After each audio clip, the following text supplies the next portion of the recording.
laquelle on va apprendre à définir ses objectifs de la bonne manière, comment on va pouvoir créer un plan d'action pour que ces objectifs ne soient pas simplement dans notre tête, mais puissent se constituer petit à petit avec une étape après l'autre, et comment ces objectifs peuvent commencer à partir de maintenant à nous faire vibrer, à nous donner ce qu'on appelle la motivation d'avancer, malgré les petites étapes complexes qu'on peut trouver sur le chemin, malgré les petits tombées qu'on peut faire, comment on maintient cet enthousiasme, cette envie de réussir, cette projection dans le futur à partir d'aujourd'hui. Donc, c'est tout le thème qu'on va aborder aujourd'hui et on va le voir d'un point de vue de neurosciences, donc comment notre cerveau fonctionne. Et puis, on va voir dans la pratique comment vous pouvez concrètement, grâce à des instruments qui sont issus de la PNL et des neurosciences, commencer à littéralement construire des objectifs concrets et durables dans le temps. Alors, premièrement, aujourd'hui, j'aimerais parler de cette fameuse projection. Qu'est-ce qui se passe dans votre cerveau quand vous commencez à vous projeter à partir d'un état présent, vous commencez à évaluer un état désiré. Donc, vous commencez à imaginer, à bien définir dans votre idéal, quels sont les objectifs et comment cela se manifeste à l'intérieur de vous. Nous avons vu comment vous imaginez déjà votre identité changer. Donc, qui vous êtes, qu'est-ce que vous faites, comment vous vous sentez, comment vous agissez, quelles sont les réactions que vous ressentez en changeant dans votre vision, dans votre idéal, la personne que vous êtes aujourd'hui.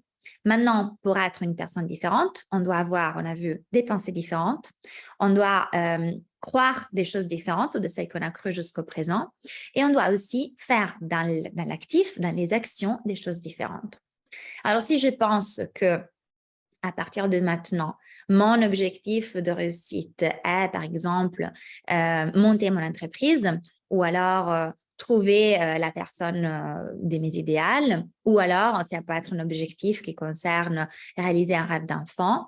Si je pense que ça, c'est bien pour moi, il faut pas seulement que je le pense, mais il faut que je le croie. Il faut que j'aille une véritable foi dans le fait que je peux y arriver, même si aucun signe aujourd'hui n'existe pour me prouver que je peux le faire. C'est-à-dire que si je ne l'ai pas encore expérimenté, mon cerveau n'a pas la capacité de se projeter, je reviens sur ce thème de la projection, parce qu'il n'a pas vu ça avant. Je reviens un peu sur les lois du cerveau. Le cerveau, pour comprendre quelque chose et pour pouvoir la mettre en place, pour vous amener les solutions, il a besoin de voir dans sa tête avant que la chose se produise. Parce que s'il ne l'a jamais vue, pour lui, c'est de l'inconnu, donc il n'est pas capable de la reproduire.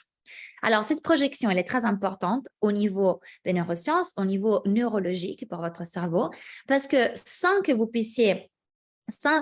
ayez cette image, le cerveau n'est pas capable de voir. Donc, il ne va jamais savoir quel est le résultat final que vous voulez obtenir. Alors, la première chose que je vous invite à faire, et je vous invite toujours à le faire en prenant note de cela, c'est de commencer à vous créer des images concrètes et réelles de cette projection dans le futur. Et encore une fois, ce n'est pas évident à faire si vous n'avez jamais constaté des situations de succès ou de résultats positifs dans votre vie dans le secteur où vous avez envie de vous développer. Par exemple, vous n'avez jamais été entrepreneur, vous vous dites que vous voulez lancer votre entreprise. Ça peut être entrepreneur aussi au sein d'une entreprise déjà, hein, mais vous avez envie de lancer un nouveau projet. Vous ne l'avez jamais fait, donc votre cerveau a trop peur. Votre cerveau est trop paralysé par la peur de l'inconnu. Alors, vous avez besoin concrètement de commencer à voir ces images de réussite dans le détail. Je vais vous introduire un concept très important qui concerne la définition de ces objectifs, qui est ce qu'on appelle en anglais la méthode SMART et qu'en français, traduit, quelque part, on peut appeler la méthode PREM. C'est-à-dire que pour qu'un objectif ait du sens pour votre cerveau, vous avez besoin qu'il respecte certains principes, certains piliers. Et ces piliers, on les regroupe dans l'acronyme PREM. Le premier pilier, c'est que votre objectif, il a besoin d'être précis. Donc, vous devez précisément pouvoir identifier, décrire et aussi visualiser cet objectif. Donc, mettez comme première note la lettre P, qui est équivalent de précision. Votre objectif doit respecter le critère précision. Ça veut dire quoi être précis? Ça veut dire que si je me vois être entrepreneuse ou être entrepreneur, je dois définir précisément qu'est-ce que ça veut dire pour moi en termes d'argent que je gagne, en termes de style de vie que j'ai, en termes d'impact que j'ai dans le monde avec mon entreprise, en termes de produits que je livre. Alors, je ne dois pas forcément avoir déjà une idée précise et aboutie de mon business, mais je sais que mon but est d'être entrepreneuse. Ça peut être dans la cosmétique, ça peut être dans le service, ça peut être dans l'hôtellerie, ça peut être dans la mode, mais je sais que si mon but est d'être entrepreneuse, en étant entrepreneuse, je me vois faire quoi? Je me vois avoir mon propre bureau, ou alors je me vois travailler de la maison, ou alors je me vois voyager partout dans le monde, ou alors je me vois simplement être indépendante. Quelles sont les images précises que le mot et l'objectif entreprise indépendante me suscitent? J'ai besoin de noter cela. Précision. Précisément, qu'est-ce que ça veut dire pour vous être entrepreneur? Ça peut être précisément, qu'est-ce que ça veut dire pour vous être maman ou papa? Ça peut être l'objectif, trouver un compagnon, une compagne avec qui construire ma vie. Ça veut dire quoi précisément? Quelles sont les images qui me viennent dans le cerveau et qui me animent profondément quand je pense à cet objectif? Je vous dis cela parce que ce n'est pas universel. L'objectif, il peut être le même pour 10 personnes et chacune de ces 10 personnes va avoir des images précises très différentes par rapport à cet objectif. Moi, si je pense à l'entreprise, à être entrepreneuse, la première image que j'ai, par exemple, c'est d'être en train de travailler à la maison à des horaires que je décide moi-même. C'est la première image précise que j'ai de travail d'être entrepreneuse. Je parle avec ma copine, Lucia, elle me dit, moi, la première image que j'ai quand je pense être entrepreneuse, c'est de devoir faire toute seule toute ma comptabilité. Donc, pour elle, c'est plutôt une image d'angoisse. Je parle avec mon copain Luc qui me dit, moi, quand je pense à être entrepreneur, ben, je me vois voyager en toute liberté et travailler de n'importe où dans le monde. Donc, chacun a ses images précises qui correspondent à l'objectif entreprise. Donc, je vous invite déjà à noter ces piliers P, qui signifie précision, qui doit correspondre aux images et aux concepts précis dans les détails que vous associez à votre objectif. Donc, vous devez déjà d'abord avoir un objectif en tête. Vous pouvez le faire sur plusieurs objectifs, mais sachez que le premier pilier, c'est la précision. Pour qu'un objectif puisse se maintenir dans le temps et puisse continuer à être efficace pour vous et que vous puissiez créer un plan d'action, on va voir dans la partie pratique comment cet objectif, on va le construire concrètement. Vous avez aussi besoin d'un deuxième paramètre, d'un deuxième pilier qu'on appelle le pilier R, qui est le pilier de réalisme. Il a besoin d'être réalistique, votre objectif. C'est-à-dire que je ne peux pas avoir comme objectif de devenir médecin si aujourd'hui, je fais que des études d'ingénierie et que je n'ai aucune notion du corps humain, aucune aptitude à travailler avec la santé ou le bien-être des personnes. Donc, vous avez besoin que ce soit réalistique par rapport à votre background actuel ou à votre background que vous avez envie de créer. Par exemple, ça peut être réalistique de dire j'ai envie d'être médecin d'ici 5 ans parce que je peux entre-temps faire des études de médecine qui d'ici 5 ans m'amènent. Donc attention, je ne suis pas en train de vous dire que l'objectif doit être simplement basé sur ce que vous avez ici aujourd'hui, mais dire je vais être médecin l'année prochaine sans avoir fait une école de médecine, ça va être compliqué. En revanche, l'objectif, j'ai envie de m'occuper de la santé et du bien-être des personnes, qui est plus vague.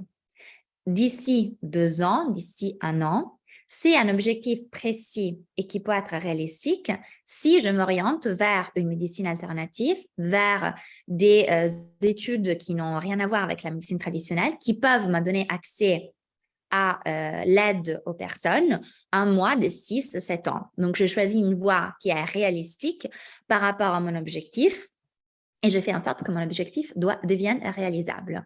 Donc, vous voyez toute la difficulté quand vous définissez un objectif. Il faut qu'il soit précis d'abord, mais réalistique compte tenu du contexte dans lequel vous vous insérez. Donc, faites bien attention à mentionner dans le pilier R, dans le pilier réalisme, des choses qui sont compatibles avec le bon délai, avec la situation actuelle dans laquelle vous vous retrouvez. Le troisième pilier, c'est le pilier qu'on appelle E, et c'est le pilier de l'écologie. Alors, il s'appelle écologie et on peut l'appeler écologie éthique. C'est-à-dire que Si mon objectif, il va nuire au bien-être des autres personnes, s'il est mauvais pour l'écologie, pour l'éthique du monde dans lequel on vit, ce n'est pas un objectif qui va être soutenable dans le long terme. Ce n'est pas un objectif dans lequel je vais me sentir bien pour son développement. Donc, j'ai besoin de mettre ces piliers au cœur de la définition de l'objectif pour que ce soit sur deux rails bien alignés avec l'écologie et l'éthique. La première, il faut que ce ne soit pas difficile pour moi de le réaliser, que ce ne soit pas incohérent pour moi. Donc, il faut que ce soit éthique pour moi. Dans l'objectif que je définis, il faut que je ne sois pas en contraste avec mes valeurs. Par exemple, je peux avoir l'objectif de travailler au sein d'une grande entreprise de mode, disons, et qu'en même temps, j'ai des valeurs très fortes liées à la préservation de la planète, au réchauffement climatique, etc. Bah, demain, j'ai la proposition de travailler pour une grosse boîte de luxe qui ne fait absolument aucun effort de RSE, qui brûle le cuir, qui produit des choses avec de la matière animale en tuant les animaux. Ben, en fait, j'obtiens mon objectif, mais il n'est pas du tout éthique par rapport à mes valeurs parce que ça va être un contraste. Donc, c'est un objectif que je vais avoir du mal à porter à terme, à vraiment attirer, à vraiment soutenir dans le long terme parce qu'il y a un contraste avec ce qui sont mes propres valeurs. Donc, vous avez besoin aussi que ces paramètres écologie et éthique soient très importants. Il est important qu'il soit éthique pour vous et que ce soit éthique aussi par les personnes. Imaginez que dans votre objectif de créer votre entreprise, vous avez besoin de produire votre produit en Chine, imaginons. Donc, vous avez voilà, une grande distance. Dans votre chaîne de production, vous allez employer des enfants mineurs qui travaillent sur des conditions pas possibles. C'est un objectif qui va nuire à vos propres valeurs, mais qui va nuire aussi aux valeurs de humanité, de respect de la planète, de respect de l'humain, etc., etc.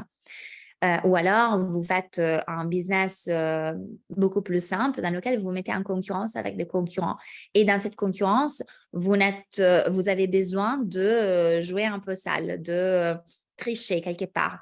C'est un objectif qui n'est pas durable dans le long terme et qui ne va pas permettre le bon développement de votre entreprise parce qu'il n'est pas basé sur des bases solides de respect de l'humain, de la communauté et de l'environnement dans lequel vous vous trouvez. Donc, ces piliers très importants, je vous en parle parce que même si vous êtes des personnes qui n'ont pas vraiment beaucoup de scrupules, ce que je ne pense pas, et en tout cas, je n'espère pas, si vous ne respectez pas ces piliers, à un moment ou à un autre, ça va vous retourner en arrière. Ça va vous retourner dans la figure et ça va être très dur. Donc, rappelez-vous de pilier E qui représente l'écologie et l'éthique qui est importante pour vous. Enfin, le dernier pilier, le dernier paramètre de la définition de l'objectif pour pouvoir vous projeter dans l'espace, dans le futur, c'est ce qu'on appelle le pilier M qui veut dire mesurable. Vous avez besoin que votre objectif ne soit pas seulement précis, il ne soit pas seulement réaliste, il ne soit pas seulement écologique, éthique, mais vous avez besoin qu'il soit mesurable. Donc, vous avez besoin de vous projeter sur une ligne de temps qui soit logique pour vous. Si vous dites, mon objectif, c'est de créer une entreprise d'ici 3 mois, c'est mesurable, mais vous voyez que ça coche un peu avec le réalisme. Si vous n'avez jamais fait ça, vous n'avez jamais commencé des recherches, vous n'avez même pas idée de quelle est votre entreprise. Alors, il faut que ce soit mesurable et que vous puissiez donner une mesure qui ne vous angoisse pas, une mesure qui ne vous stresse pas, mais au contraire, une mesure qui a du sens et qui s'inscrit dans un parcours intelligent pour vous. Mesurable, ça veut dire aussi que vous vous donnez une date limite pour la création de ces projets, pour le lancement de ces projets. Un objectif qui n'a pas une date de lancement, c'est genre un objectif qui ne va jamais être réalisé parce que votre tête n'arrive pas à se projeter.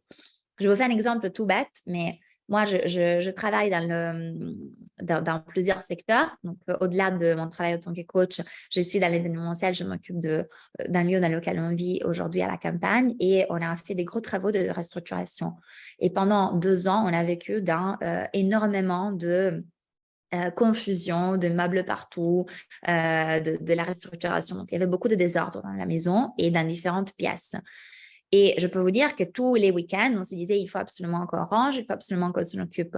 On a réussi à faire cela, à activer, à respecter l'objectif de rangement et de tri de tout, seulement les 3 semaines avant le premier gros événement, parce qu'on avait une deadline, on avait un objectif concret on avait une mesure de lancement de cet objectif qui nous a qui a amené notre cerveau à s'activer, à trouver les solutions pour s'en occuper. Alors avant, on ne s'en est pas occupé, pas parce qu'on était feignant, mais on ne trouvait jamais le temps. Et notre cerveau n'arrivait pas à se projeter dans l'émergence, dans l'importance d'être prêt pour une certaine date. Donc, tant que vous n'avez pas une date de lancement de votre projet, votre objectif va un peu traîner. Il va avoir du mal à se mettre en place. Donc, je vous rappelle les 4 piliers importants pour que vous puissiez vous projeter dans le temps et pour que votre objectif ait du sens. Précis, il doit être précis dans le détail. Vous devez réussir à voir des images dans votre cerveau pour qu'il puisse vous amener les solutions, pour qu'il puisse voir ce à quoi vous visez. Il doit être réaliste. Donc, réaliste compte tenu du contexte que vous avez actuellement ou que vous pouvez créer. Mais il faut qu'il s'inscrive dans une démarche logique et intelligente pour vous. Il faut qu'il soit écologique et éthique. Donc, il ne soit pas en contraste avec vos valeurs et avec les valeurs de respect de l'humanité, de la planète, de l'environnement dans lequel vous vivez. Et quatrièmement, il faut qu'il soit mesurable, que vous puissiez donner une mesure en termes précis pour que votre cerveau puisse se projeter sur une ligne de temps et réussir à faire aussi un plan d'action. C'est le même plan d'action qu'on va voir ensemble dans la prochaine session, la session pratique, mais que je vous invite déjà à travailler d'un point de vue plus intellectuel en définissant une petite liste d'objectifs que vous pensez importants pour vous. Donc, commencez à vous projeter sur quels sont les objectifs de vie. Et deuxièmement, essayez pour chacun de ces objectifs de construire la méthode PREM, précis, réaliste, éthique, écologique et mesurable. Alors, l'exercice que je vous laisse pour cette première session que vous allez retrouver dans le workbook, c'est le suivant. Premièrement, faites-vous une liste, ça peut être une liste de 5 à 10 à 15 objectifs de vie que vous avez. Et là-dedans, vous mettez un objectif de travail, vous mettez un objectif de réussite personnelle, vous mettez un objectif peut-être sur votre corps, perdre tant de kilos, de devenir, avoir un tel physique, raffermir quelque chose de votre corps. Ça peut être un objectif de changer de maison, de vivre dans un certain lieu. Les objectifs de vie qu'aujourd'hui vous arrivez à envisager, à imaginer pour vous. Il faut que vous les ayez bien clairs, il faut que vous les ayez sur un carnet, votre liste d'objectifs de réussite. Une fois que tous ces objectifs sont cochés, en fait, vous pouvez vous dire, je suis une personne heureuse dans ma vie. Le deuxième passage, pour chacun de ces objectifs, j'ai besoin que vous notiez la précision, le réalisme, l'écologie, l'éthique et la mesurabilité. Donc, ces 4 paramètres, ils doivent être présents pour chacun de vos objectifs. Une fois que vous avez fait cela, on va voir ensemble comment on construit concrètement une méthode pour passer d'un objectif qui est dans un état actuel à un objectif qui devient dans un état idéal. Pour conclure cette session, j'aimerais juste vous dire que votre cerveau a besoin aujourd'hui de pouvoir vraiment se projeter. Ce qui se passe dans votre cerveau quand vous projetez, c'est qu'il commence à voir et donc il commence à créer des nouveaux chemins neuronaux qui sont différents de celles dans lesquelles vous vivez aujourd'hui. Donc, vous avez ouvert un nouveau champ de infinies possibilités et probabilités que votre objectif puisse devenir réalisable. Avant que vous voyez cela dans votre tête, dans votre cerveau, ça n'existe pas. Et si l'objectif n'existe pas dans votre cerveau, il ne pourra jamais, jamais, jamais exister dans la réalité.